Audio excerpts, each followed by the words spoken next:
રાજકોટ લોકસભાના ભાજપના ઉમેદવાર પરસોત્તમ રૂપાલા દ્વારા રાજા રજવાડા વિશે કરેલ ટિપ્પણી સામે વાગરા તાલુકાનો રાજપૂત સમાજે સૂત્રોચ્ચાર કરી સખત વિરોધ નોંધાવ્યો હતો। વાગરા મામલતદારને આવેદનપત્ર આપી રૂપાલાની ટિકિટ રદ કરવાની માંગણી કરી હતી। આ મામલે ક્ષત્રિય સમાજને આહિર અને મુસ્લિમ ગરાસિયા સમાજના લોકોએ સમર્થન જાહેર કર્યું હતું।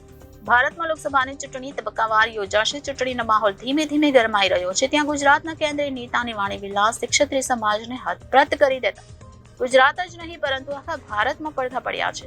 રાજપૂત સમાજના લોકો પુરુષોત્તમ રૂપાલાની રાજકોટ લોકસભા બેઠક પર ફાળવેલ ટિકિટ રદ કરવા સતત માંગ કરી રહ્યા છે। તેમ છતાં ભાજપ પાર્ટી દ્વારા કોઈ જ નિર્ણય નહીં લેવાતા રાજપૂત આંદોલન રાજ્યભર વિસ્તરી રહ્યું છે, જેની અસર ભરૂચ જિલ્લાના વાગરા તાલુકામાં પણ થવા પામી હતી।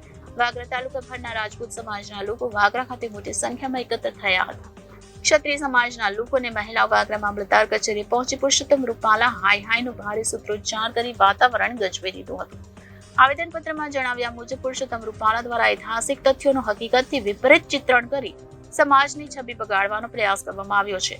તેમની વાહિયાત ટિપ્પણીને લઈને સમસ્ત રાજપૂત સમાજ તથા રાજપૂત સમાજની માતા બહેનો દીકરીઓને ઘેરો આઘાત લાગ્યો છે।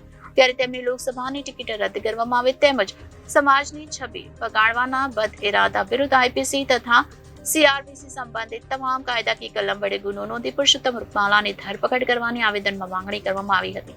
આ પ્રસંગે રાજપૂત સમાજના અજીતસિંહ રાજ, સંજયસિંહ રાજ, શૈલેન્દ્રસિંહ, યુવરાજસિંહ દહેજ, જયદીપસિંહ અખોડ, જયેન્દ્રસિંહ સાયખા તેમજ મોટી સંખ્યામાં રાજપૂત આગેવાન ઉપસ્થિત રહ્યા હતા।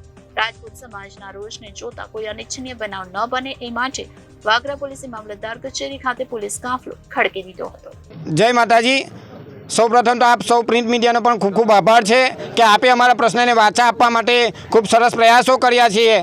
આપણને બધાને ખબર છે કે આ એક કોઈ પક્ષ પ્રેરિત આંદોલન નથી પણ સામાજિક આંદોલન છે।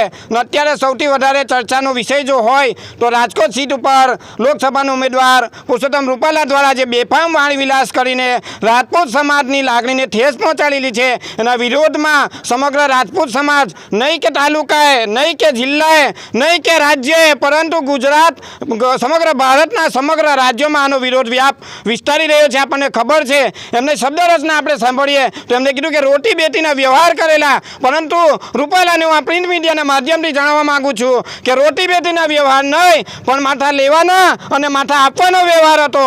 અને રૂપાલા તમારી માનસિકતા જુઓ, તમે જે સમાજના કાર્યક્રમમાં જઈને આવ્યા છો એ સમાજના કાર્યક્રમમાં રિટર્ન થાય તમને માત્ર ને માત્ર 2 દિવસનો સમયગાળો થયો છે અને જ્યારે તમે જયરાજસિંહની જગ્યાએ ત્યાં જાઓ છો અને એવું કહો છો કે કોઈ પણ કામનો કાર્યક્રમ નહોતો તો અહીંયા જ તમારી માનસિકતા ક્લિયર થાય છે। સાથે સાથે વ્યવસાય આપ પૂર્વ શિક્ષક હતા તો આ તો સમગ્ર શિક્ષકને પણ તમે કલંક પહોંચાડ્યું છે। અને જો ભારતીય જનતા પાર્ટી સમગ્ર ભારતમાં નારી શક્તિ માટેના આટલા બધા પ્રોગ્રામો કરતી હોય, સ્ત્રી સશક્તિકરણના આટલા બધા પ્રોગ્રામો કરતા હોય અને જો નારીની શક્તિને ઠેસ વાગે તો ચોક્કસ એ નિંદાનો વિષય કહેવાય। આ તો ભારતીય જનતા પાર્ટી માટે પણ એમને ચિંતાનો વિષય ઊભો કર્યો છે।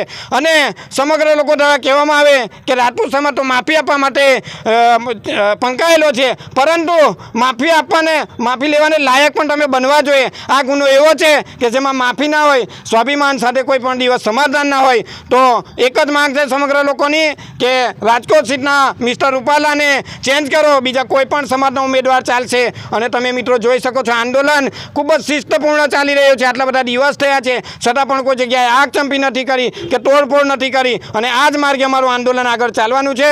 તો ભારતીય જનતા પાર્ટીને કહીએ કે મિસ્ટર રૂપાલાને રદ કરો અને કોઈ પણ ઉમેદવારને અમે સ્વીકારવા તૈયાર છે। એક જ માંગ રૂપાલાને રદ કરો। જય માતાજી। જો તમારી માંગને ના સ્વીકારાય તો આગામી લોકસભાની ઇલેક્શનના ઉપર ઇફેક્ટ થશે। આ માત્ર ને માત્ર રાજપૂત સમાજનો વિષય નથી પરંતુ આ તો સમગ્ર સમાજની મા બેન દીકરીઓ માટે વાણી વિલાસ કરેલો છે। અને તમે જોઈ શકો છો આ જે આંદોલન છે સ્વયંભૂ ઊભું થયેલ છે, દરેક જણ પોતપોતાની રીતે આવેલા છે, તો કદાચ એની વિપરીત અસર પડે તો એમાં કોઈ શંકાને સ્થાન નથી। Reporter Viral Gohil, Janadesh news, Bharuch.